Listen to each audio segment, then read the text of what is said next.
चलिए नमस्कार। और अब आगे का उत्तर, जिसमें प्रश्न है अमेरिकी वर्चस्व के राह में कौन कौन से व्यवधान हैं। आपके अनुसार इनमें से कौन सा व्यवधान आगामी दिनों में सबसे महत्वपूर्ण साबित होगा। तो अमेरिकी वर्चस्व के राह में आने वाली मुख्य बात है, अमेरिकी वर्चस्व क्या है। तो सोवियत संघ के विघटन के पश्चात पूरे विश्व में अमेरिका का ही एक छत्र राज्य रहा है, इसी को कहते हैं अमेरिकी वर्चस्व। लेकिन वर्चस्व किसी का एक जैसे नहीं रहता है। जैसे पहले वर्चस्व था फ्रांस का, फिर ब्रिटेन का, फिर अमेरिका का, और अभी की स्थिति में अमेरिका का वर्चस्व तो है, लेकिन इसको चुनौती भी अन्य देशों से मिल रहा है। तो सबसे पहला जो चुनौती है वो है आर्थिक चुनौती। अमेरिका विश्व की एकमात्र पूर्ण शक्ति है, महत्वपूर्ण शक्ति है, इसको सब जानते हैं। लेकिन अमेरिका को वर्तमान में जापान, चीन और भारत, इन 3 देशों से आर्थिक क्षेत्र में कड़ी चुनौती मिल रही है। जापान 70 से 80 के दशक से ही अमेरिका को चुनौती दे रहा है। 1980 के बाद चीन एक आर्थिक शक्ति के रूप में तेज़ी से उभरा है, और 1990 के बाद भारत भी अमेरिका को आर्थिक चुनौती दे रहा है। दूसरा है विचारधारात्मक चुनौतियाँ। अमेरिका को आज विश्व में कई विचारधारा से चुनौती मिल रही है, जिसमें साम्यवादी विचारधारा तो है ही, लेकिन इसके साथ ही साथ अल-कायदा है, तालिबान जैसे ये आतंकवादी संगठन हैं, और इनके विचारधारा से अमेरिका को लगातार चुनौती मिल रही है। जिसमें अफ़गानिस्तान में अमेरिका 10 साल तक वहाँ की सरकार को बचा करके रखा था, लेकिन अभी हाल ही में वहाँ फिर तालिबान संगठन ने विद्रोह करके अफ़गानिस्तान में फिर कब्जा कर लिया है, और अमेरिका के सैनिकों को वहाँ से वापस आना पड़ा। अभी वर्तमान में राष्ट्रपति जो बाइडन, ये भी इस संदर्भ में कुछ नहीं किए हैं, और उनको अल्टीमेटम मिला था कि आप अमुक तारीख तक यहाँ चले जाएं, और अमेरिका सैनिक उस तारीख तक चुपचाप वापस आ गए हैं। तो इसमें कुछ लोग बोल भी रहे हैं कि यहाँ अमेरिका अल-कायदा तालिबान से झुक गया और उसकी हार हुई है। तो खैर, हार हुई है नहीं हुई है ये तो बात की बात है, लेकिन तालिबान और अल-कायदा इसको लगातार अमेरिका को चुनौती दे रहे हैं, जो कि बहुत बड़ा इसके रास्ते में व्यवधान प्रतीत होता है। फिर अमेरिकी संस्थागत बनावट। कोई भी सरकार है, उसके 3 अंग होते हैं, व्यवस्थापिका, कार्यपालिका और न्यायपालिका। व्यवस्थापिका, कार्यपालिका, न्यायपालिका जब तीनों अलग रहती है, तभी भी किसी देश में शासन व्यवस्था अच्छे से संचालित होती है। लेकिन अमेरिका में तीनों एक दूसरे से आपस में जुड़े हैं, इन्हें तीनों का संबंध एक दूसरे से है, तीनों एक दूसरे के ऊपर दबाव डालते हैं।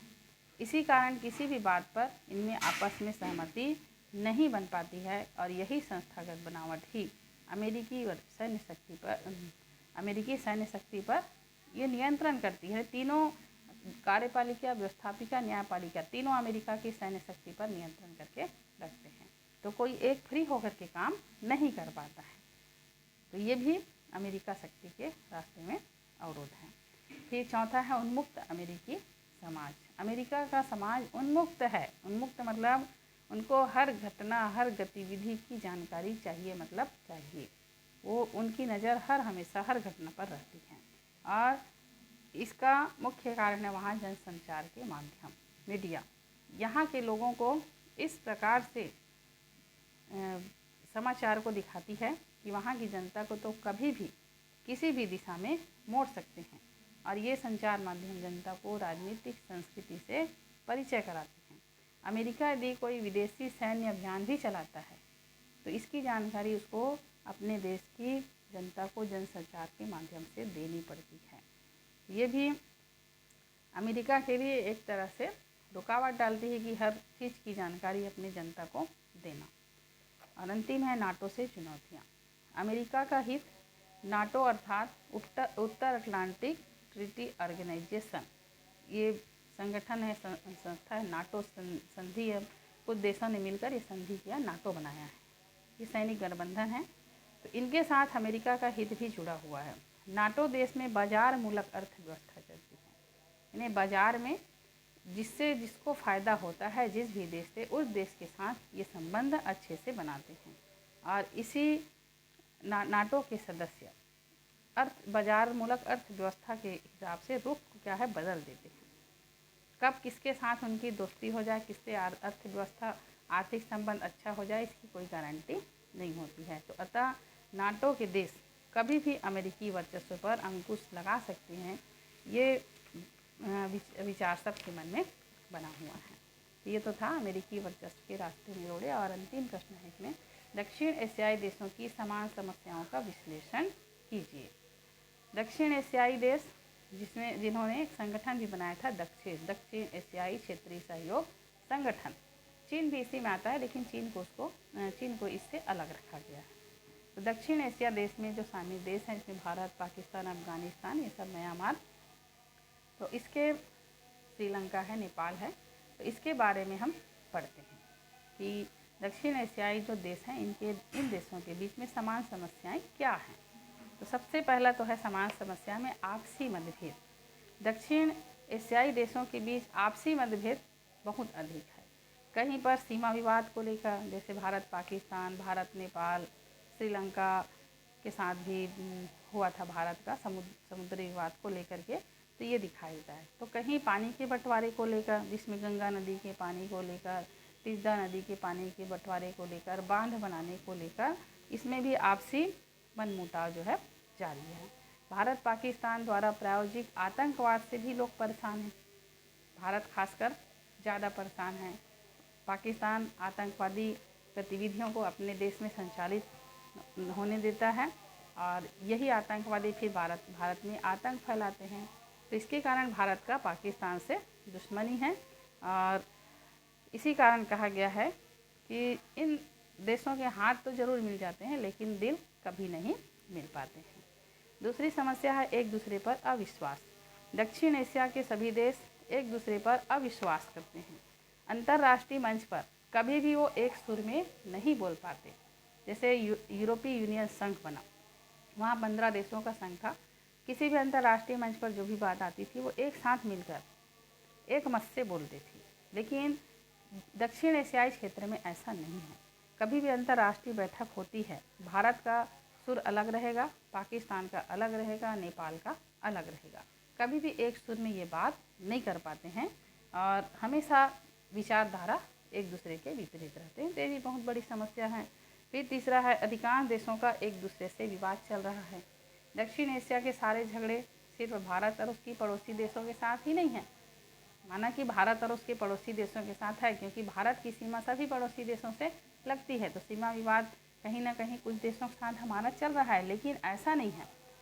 भूटान, बांग्लादेश, म्यांमार और नेपाल के बीच में भी अनेक मुद्दों को लेकर के विवाद बने हुए हैं। जैसे जाति मूल की समस्या श्रीलंका में, नेपालियों के भूटान अप्रवास समस्या, रोहिंग्या मुसलमान ये बांग्लादेश की समस्या है। तो ये लगातार जो है ये भी समस्या इन देशों के बीच में है। और बांग्लादेश व नेपाल के बीच हिमालय नदी के पानी के बंटवारे को लेकर समस्या। तो हर देशों के साथ कुछ न कुछ समस्या बनी हुई है और मतभेद बना हुआ है। फिर चौथा है साफ्टा को लेकर समस्या। दक्षिण के कुछ देश ये आरोप लगाते हैं या मानते हैं कि भारत साफ्टा से उनके बाजार में सेंध मारना चाहता है। साफ्टा मतलब दक्षिण एशियाई मुक्त संगठन, व्यापारिक संगठन। तो इसमें साफ्टा की स्थापना दक्षिण एशियाई देशों में आर्थिक सहयोग व विकास बढ़ाने के लिए हुआ है। साफ्टा दक्षिण एशियाई मुक्त व्यापार क्षेत्र का नाम है। इसमें दक्षिण एशिया के देशों के बीच आपसी व्यापार में लगने वाले सीमा शुल्क को 20% कम कर दिया है। यानी दक्षिण एशिया में जितने भी शामिल देश हैं, इनको सीमा शुल्क 20% कम देना होगा।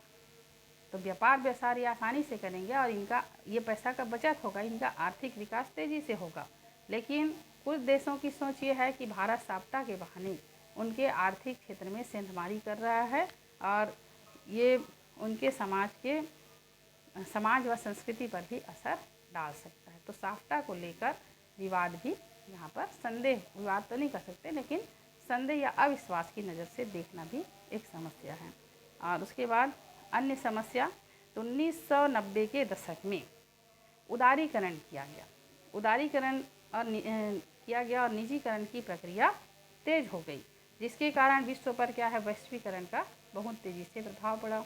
विश्व की अर्थव्यवस्था एक देश दूसरे देश की अर्थव्यवस्था से जुड़कर काम करने लगी।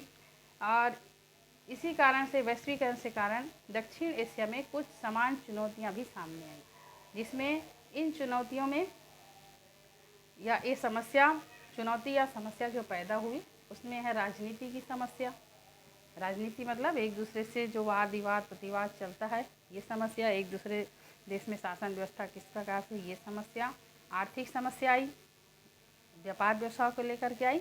और भौगोलिक खतरा, सबका भौगोलिक खतरा भी बढ़ गया। कोई किसी की देश सीमा में अतिक्रमण कर रहा है तो कोई किसी देश की सीमा में अतिक्रमण कर रहा है। तो प्रशासनिक, इसके साथ साथ क्या है, प्रशासनिक समस्याएं भी पैदा हुई। तो इसके साथ दक्षिण एशिया का व्यापार जो है अपेक्षा से कम हुआ। तो कुल मिला के ये हम कह सकते हैं कि अन्य समस्या में आर्थिक, राजनीतिक, प्रशासनिक, ये सब समस्याएं भी देखने को मिली है। तो 5 प्रकार की समस्याएं हम देख सकते हैं। और आज के इस वीडियो में इतना ही। नमस्कार।